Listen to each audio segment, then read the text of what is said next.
Құрметті оқушылар, бүгінгі сабағымыздың тақырыбы анықталмаған және анықталған интегралға есептер шығару. Сабағымыздың мақсаты оқушылардың анықталмаған және анықталған интегралды есептей білуін қалыптастыру, олардың ой өрісін кеңейту, интегралдаудың негізгі қасиеттерін қолдану арқылы әдіс тәсілдерін қарастыру.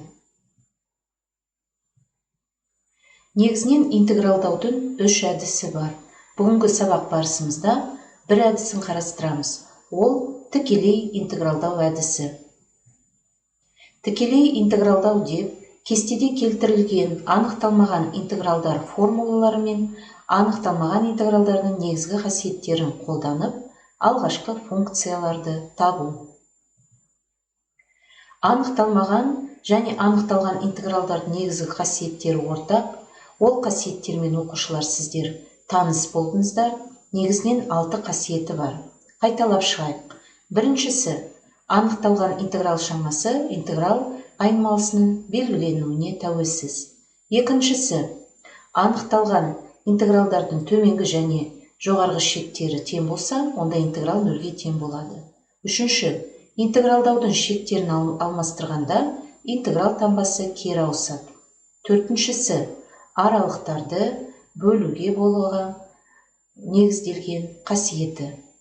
Бесіншісі, тұрақты көбейткішті анықталған интеграл белгісінің алдына шығаруға болады. Алтыншысы, интегралдауға берілген функция көп мүше болса, әрбір бір мүшенің интегралын жеке-жеке есептеуге болады. Бүгінгі сабақ барысында тікелей интегралдау негізінен кестедегі формулалармен тығыз байланысты. Осы формулаларды қолдана отырып, біз тікелей интегралдау жолдарын жасаймыз. Мысалдар қарастырайық. Бірінші мысал. Берілген функция 2 синус x қосу 6 минус 3x квадрат. Осы функцияны интегралдау керек. Шешу барысынан байқайтынымыз, берілгені көп мүше, әрбір бір мүшенің интегралын жеке-жеке анықтаймыз, және де тұрақты сандар бар. Тұрақты сандарды интеграл белгісінің алдына шығарамыз. Синус x-ке алғашқы функция минус косинус x, 6 алдына шықты коэффициент, 1 деген сан, 1-ге тұрақты санға алғашқы функция x квадратқа x куб бөлінген 3. Коэффициенттерін жинақтау барысында минус 2 косинус x қосу 6x минус 3 қосу c деген жауапты аламыз. Келесі есепке назар аударайық. Берілгені 3x-тің 4 дәрежесі минус x куб қосу x плюс 2-ні бөлеміз x квадратқа. Осы берілген функцияның интегралын есептеу керек. Бірінші есепті сараптай келсек, жоғарыдағы көп мүшенің әрқайсысын жеке-жеке төмендегі x квадрат бір мүшесіне бөлу арқылы біз жеке-жеке бір мүшелердің интегралдарын есептейміз.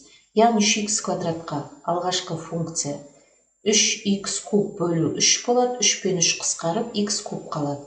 X-ке алғашқы функция x квадрат бөлу 2, 1 бөлінген x-ке алғашқы функция ln x, және 1 бөлінген x квадратқа алғашқы функция минус 1 бөлінген x. Жауабы x куб минус x квадрат бөлінген 2 қосу ln x минус 2 бөлінген x қосу c. Келесі есепті оқушылар өз беттерінше орындап көруге ұсынамын. Яғни 3-тен 5-ке дейінгі интеграл x квадрат минус 5x қосу 6 бөлінген x минус 2 dx. Өз беттерінше есептеп көруге мүмкіндік бар. Видеоны паузаға қойып орындаңыздар.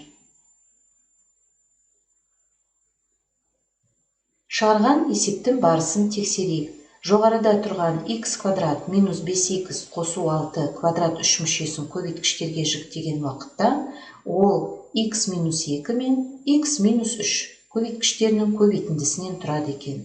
Ал мұнда да бөлімінде де бірдей өрнек бар, x минус 2, x минус 2.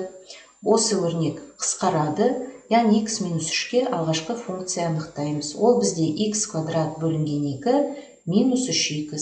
Жоғарғы шегін қойып, одан кейінгі төменгі шегін қойып, бір-бірінен азайтамыз. Жауабы 2-ге тең.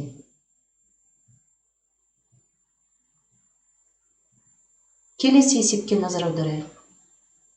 Берілгені 2 бөлінген х квадрат қосу 1 қосу синус квадрат х бөлінген 2.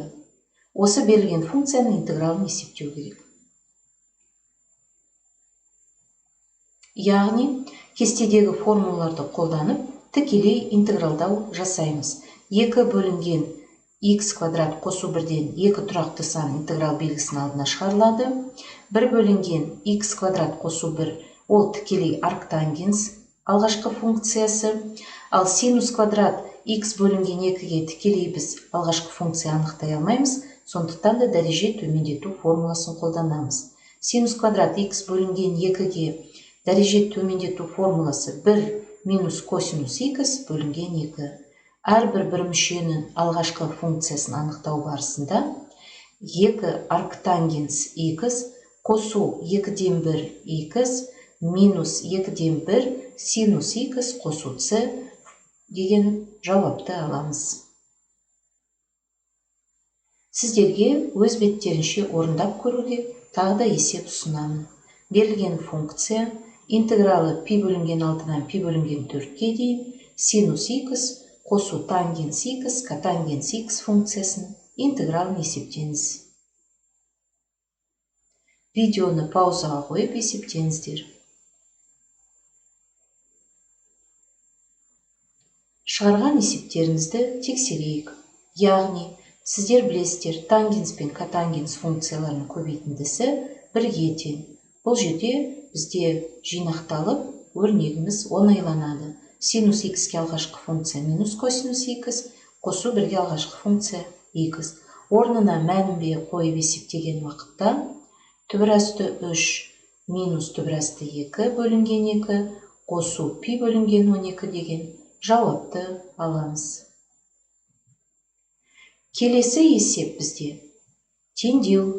Бұндағы 1-ден х-ке дейінгі аралықтағы 3 минус 2t dt-ні 4 минус 2х-ке теңестіру арқылы теңдеу берілген. Біздің мақсатымыз белгісіз х айнымалысын анықтау. Назар аударайық. 3 минус 2t-ның алғашқы функциясын анықтаймыз. 3-ке алғашқы функция 3-ті, 2t-ға 2t квадрат бөлінген 2, қысқарту арқылы жинақтағанда 3-ті минус t квадрат болады. Орнына бірінші х-ті, одан кейін 1-ді қойған вақытта бізде жаңадан теңдеу шығады. 3х минус х квадрат минус 3 қосу 1 тең болады 4 минус 2х. Айнымалыларды ұқсас қосылғыштарды біріктіру арқылы х квадрат минус 5х қосу 6 деген теңдеуді аламыз. Мұндағы келтірілген квадрат теңдеуді Виет теоремасына қарсы теоремамен немесе дискриминантты тауып түбірлерін анықтауға болады. Түбірлері 2 және 3.